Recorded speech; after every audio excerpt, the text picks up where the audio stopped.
Prince Mahesh Babu హీరోగా దర్శకధీరుడు SS Rajamouli తెరకెక్కిస్తున్న సినిమాకు సంబంధించిన టెస్ట్ షూట్ హైదరాబాద్లోని అల్యూమినియం ఫ్యాక్టరీలో ప్రస్తుతం జరుగుతుంది. కేఎల్ నారాయణ ప్రతిష్టాత్మకంగా నిర్మిస్తున్న ఈ సినిమా గురించి అధికారికంగా ఎలాంటి ప్రకటన చేయకపోయినా ఇటీవల రాజమౌళి ఇన్స్టాగ్రామ్లో పెట్టిన పోస్టుతో ఈ సినిమా షూటింగ్ మొదలైందనే ప్రచారం జరిగింది. ఆ పోస్టుకు ప్రియాంక చోప్రా రెస్పాండ్ కావడంతో ఆమె కూడా ఈ ప్రాజెక్టులో ఉందనే విషయం ఖరారైంది. అయితే ఈ సినిమాలో పృథ్వీరాజ్, సుకుమారన్ కూడా కీలక పాత్ర పోషిస్తున్నట్లు వార్తలు వచ్చాయి. కానీ ఇంకా అది చర్చల దశలోనే ఉందని పృథ్వీరాజ్ తెలిపాడు.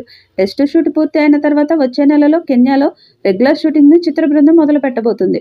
2 భాగాలుగా తెరకెక్కబోతున్న ఈ చిత్రం ఫస్ట్ పార్ట్ను 2027లోను, సెకండ్ పార్ట్ను 2029లోను విడుదల చేస్తారని సమాచారం.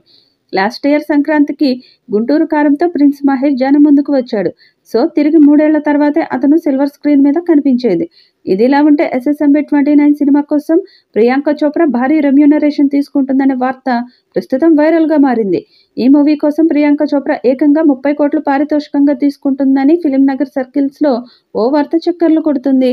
ప్రియాంక చోప్రా ప్రస్తుతం ప్రపంచవ్యాప్తంగా పాపులర్ అన్న విషయం ప్రత్యేకంగా చెప్పనక్కర్లేదు. అందుకే తన మార్కెట్కు తగ్గట్టుగా ప్రియాంక చోప్రా భారీగానే డిమాండ్ చేసినట్టు తెలుస్తుంది.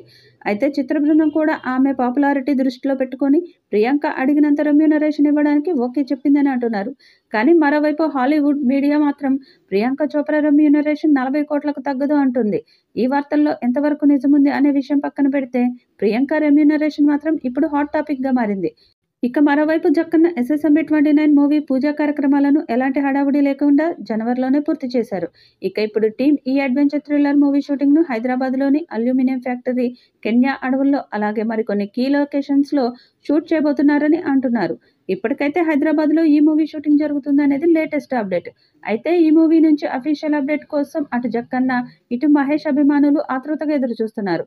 1000 కోట్లతో తీస్తున్న ఈ సినిమా 3000 కోట్ల టార్గెట్తో పాన్ వరల్డ్ స్థాయిలో విడుదల కానుంది. మరి ఈ చిత్రం ఏ స్థాయి రికార్డ్స్ క్రియేట్ చేస్తుందో చూడాలి.